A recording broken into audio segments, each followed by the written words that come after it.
Every Tuesday morning for 9 straight years, a white refrigerated van from the same distribution company pulled up to the same loading dock behind a small appliance repair shop on the edge of Brampton, Ontario, and left behind another stack of commercial refrigeration units that nobody else in the city would touch. No phone call beforehand, no explanation attached, no courtesy.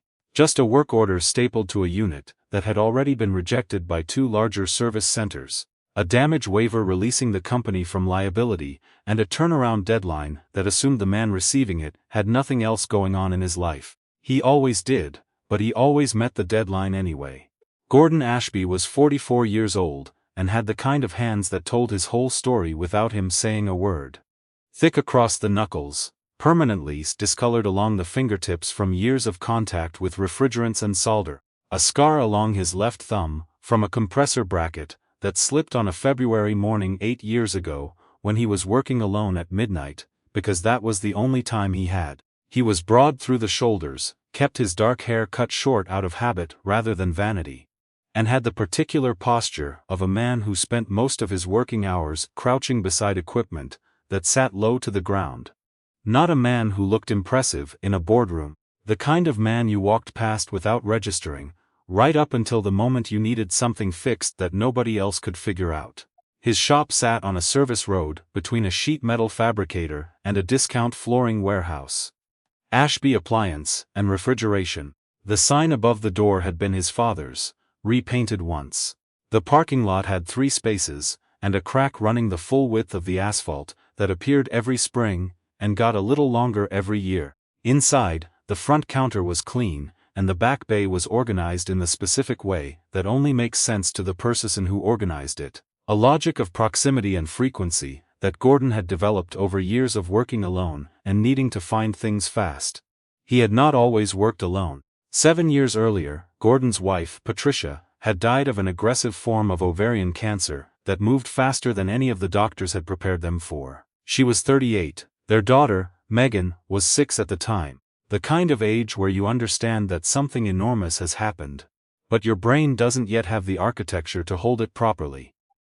She cried in the car, on the way home from the hospital, and then asked if they could stop and get soup because she was hungry. And Gordon pulled into the first place he found, and sat across from her in a booth and watched her eat, and understood for the first time that grief and ordinary life were going to have to exist inside the same hours, the same days, the same small routines.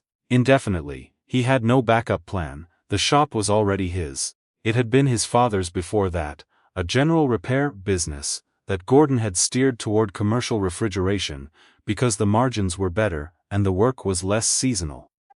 He had been building it slowly, methodically, into something that could sustain a real living. Patricia had done the bookkeeping and handled the phone, and sometimes watched the counter when Gordon was deep in a repair and lost track of time.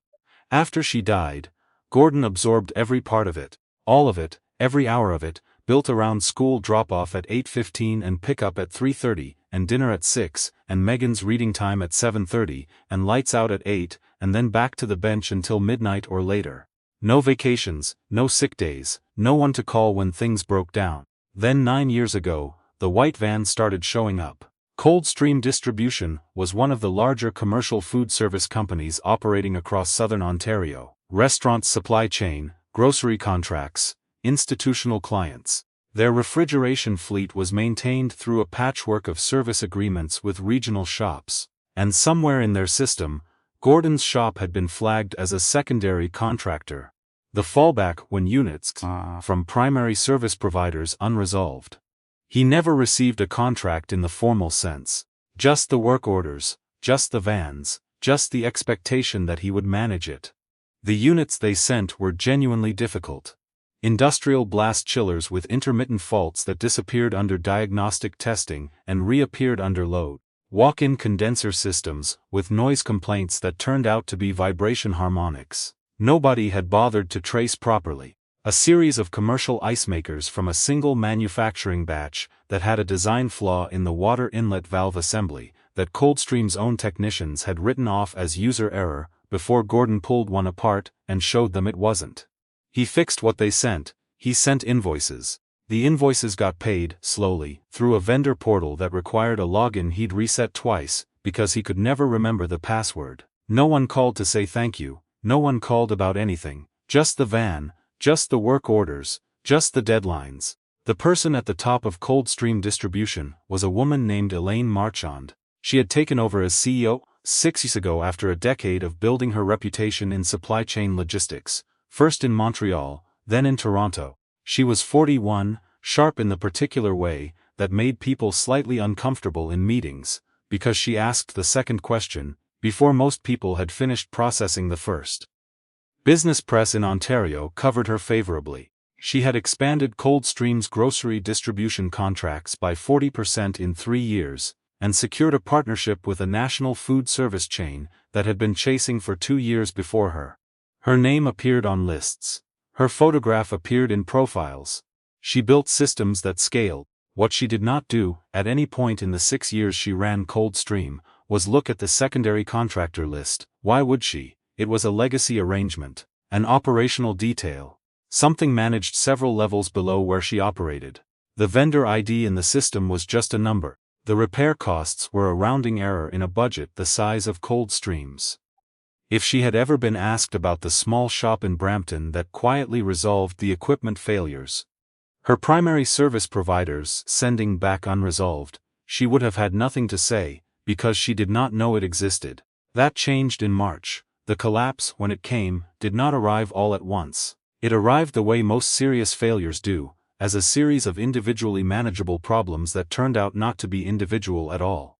It started with a recall. A component supplier for Coldstream's refrigerated transport units issued a voluntary safety notice on a thermostat relay that had been installed across roughly 30% of their active fleet. The recall itself was manageable. What was not manageable was what the inspection process revealed underneath it: deferred maintenance logs, a servicing schedule that had been quietly compressed to cut costs 18 months earlier, and a pattern of temperature excursion events in transit that had been documented internally and not disclosed to clients. The disclosure, when it became public, moved fast.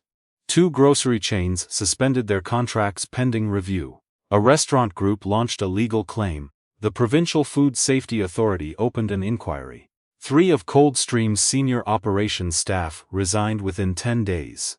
The board convened an emergency session and gave Elaine 30 days to produce a recovery plan that addressed both the operational failures and the structural problems underneath them. She had 30 days and a company that was, in several important respects, falling apart under her feet.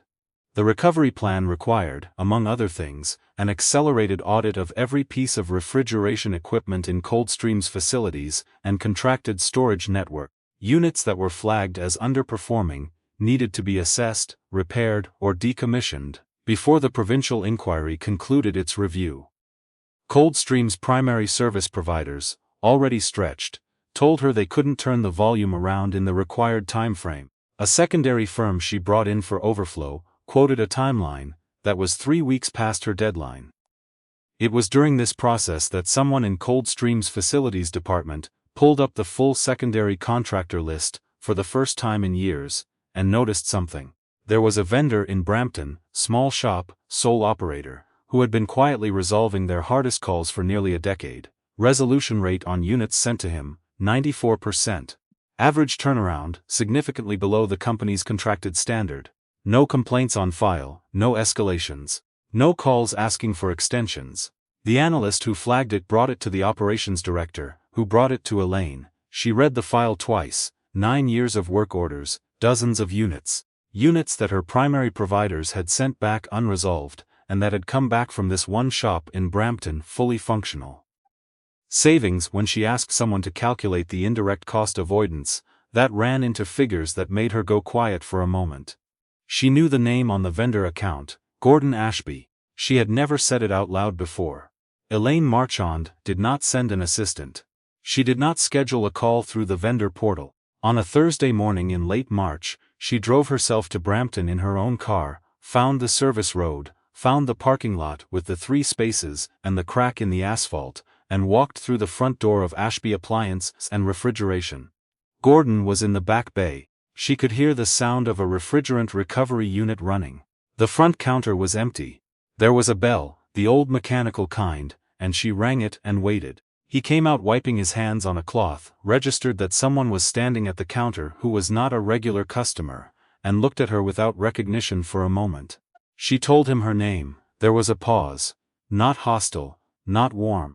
The kind of pause that belongs to a person who has just received information that requires a moment of quiet recalibration before anything useful gets said. He already knew the Coldstream name. He had been invoicing them for 9 years. He did not know hers, specifically, but he understood, in about 4 seconds of looking at her, what this visit was about.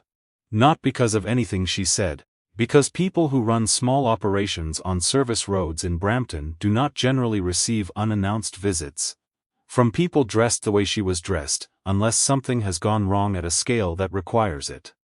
He asked her if she wanted coffee. She said yes, which surprised her slightly, because she had not planned to say yes. He poured 2 cups from a machine on the side counter, and set one in front of her, and leaned against the back edge of the front counter, and waited for her to explain why she was there. She explained it plainly: the recall, the inquiry, the audit timeline, the gap in service capacity, the file her team had pulled, the numbers on his resolution rate, that she was still honestly processing. She did not soften it with executive language. She told him what had happened, and what she needed, and that she understood the situation she was putting in front of him was not a small ask. Gordon listened to all of it without interrupting. Then he was quiet for a moment. He looked past her shoulder, not at anything specific, just the particular way a person looks when they are thinking something through rather than reacting to it. She noticed his hands around the coffee cup, the scar on the thumb, the discoloration at the fingertips. Before he answered, a door at the side of the shop opened and a girl came in, maybe 13, backpack over one shoulder, earbuds around her neck. She looked at Elaine with the direct assessment of a child who has been raised around adult conversations and is not intimidated by them. "Dad," she said, "I forgot my lunch. It's in the fridge." Gordon stepped into the back briefly, and came out with a paper bag and passed it to her.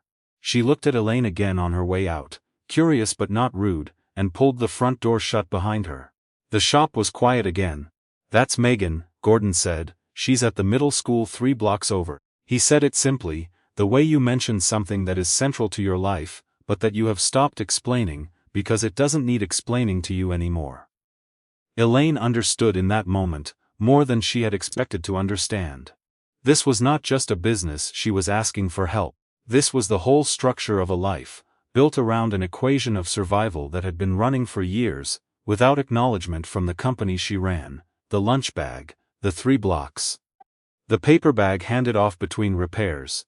She said something she had not planned to say either. She said, "I'm sorry we didn't know your name sooner."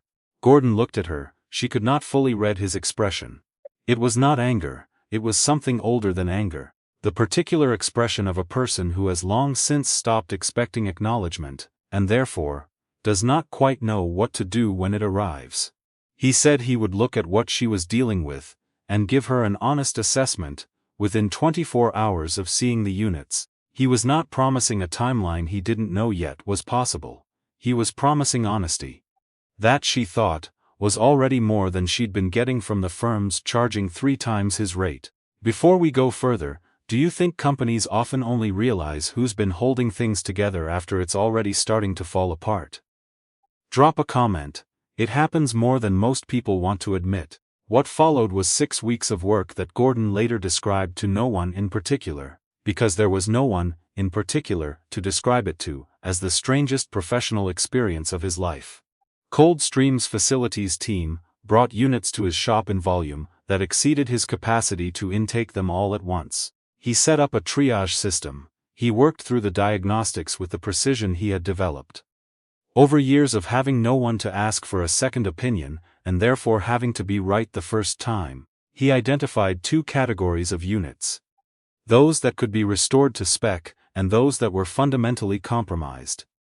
And he prepared a written assessment for each one that was clear enough that a non-technical reader could understand it.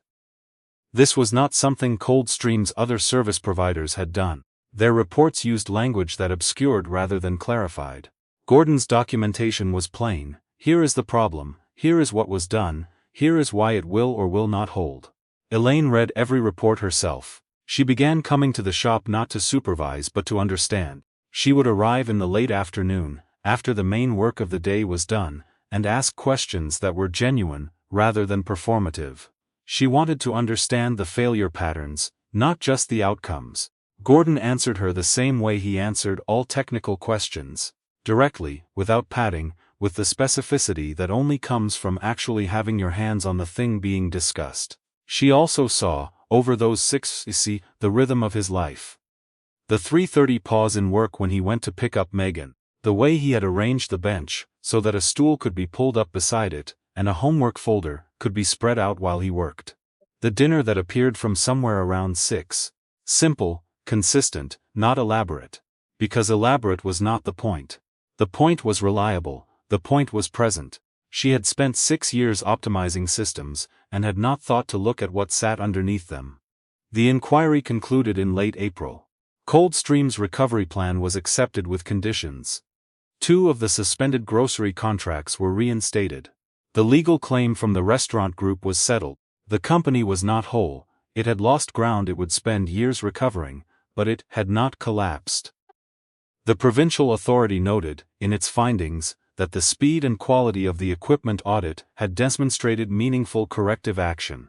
The equipment audit had been possible because of Gordon. Elaine knew this with a specificity that made it difficult to phrase in the board presentation, without it sounding like she was assigning credit to one person, in a way that made everything else sound like decoration, so she phrased it carefully.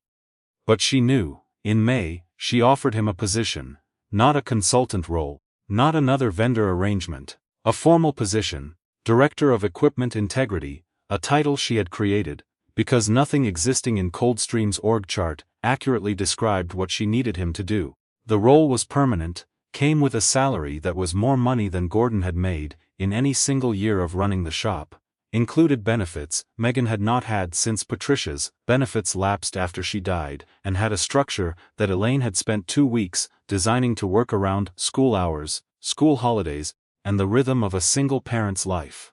She sat across from him at the front counter, the same counter she had stood at in March when he handed her a coffee and waited for her to explain herself. And she put the offer in front of him. He read it carefully. All of it. He asked 2 questions about the scope of authority. He asked 1 question about travel requirements.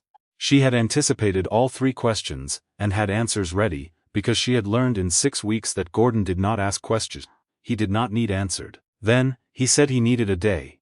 She said of course. He talked to Megan that evening, not to ask for her permission, but because that was how he had always operated. Megan was not a detail in Gordon's life, she was a person in it, and decisions about the shape of their life were not made without at least a conversation. Megan asked if it meant the shop would close. He said he didn't know yet. She thought about it for a moment and said that the shop smelled like metal, and it was kind of embarrassing to tell people her dad fixed fridges. He laughed. It was the first time he had laughed at something involving the shop in a long time. He called Elaine the next morning and said yes, with one addition. He wanted to maintain the shop as a part-time operation for another year while the transition stabilized. Because there were clients, residential clients, small restaurant owners, people who had been coming to him for years, who deserved a proper handoff and not just a sign on the door saying closed. She said yes without hesitation. The Brampton shop ran part-time for 11 months, before Gordon handed his regular clients to a younger technician he had been quietly training since January. He wrote transition notes for each account. He fixed every outstanding call. He left the bench the way he had found it when he took over from his father, clean, organized, ready. On the last day, Megan came after school and sat on the stool beside the bench, the way she had done since she was old enough to sit still, and Gordon cleaned the tools one final time, and hung them on the pegboard in their places and turned off the light in the back bay. She asked him if he was sad. He thought about it honestly rather than giving her the easy answer. He said, "A little. But I think your mother would have told me to go." Megan considered this. She had been 6 when Patricia died and was now 14, and had her mother's particular way of sitting still when she was thinking, she said. Yeah, she probably would have. She would have said you were being stubborn. He locked the front door for the last time, and they walked to the car together in the parking lot, with the crack in the asphalt. And he did not look back, because that was not the kind of man he was.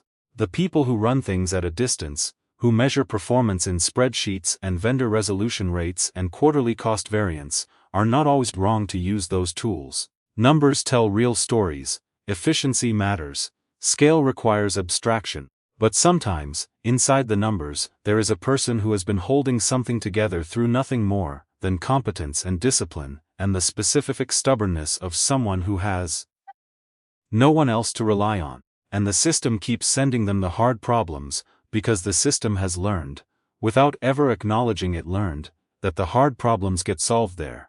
Years pass. The person gets older, the crack in the parking lot gets a little longer, and the system never once says the name on the invoice out loud, because it does not need to, because the work keeps getting done. Until the day the system needs more than the work. Until the day the system needs the person. If you've ever worked somewhere that only noticed you when things started falling apart, you already know how this story feels. Leave a comment. Share it with someone who's been quietly carrying more than they should. And if stories like this matter to you, subscribe to Integrity Tales, because the people who fix what others give up on deserve to be seen.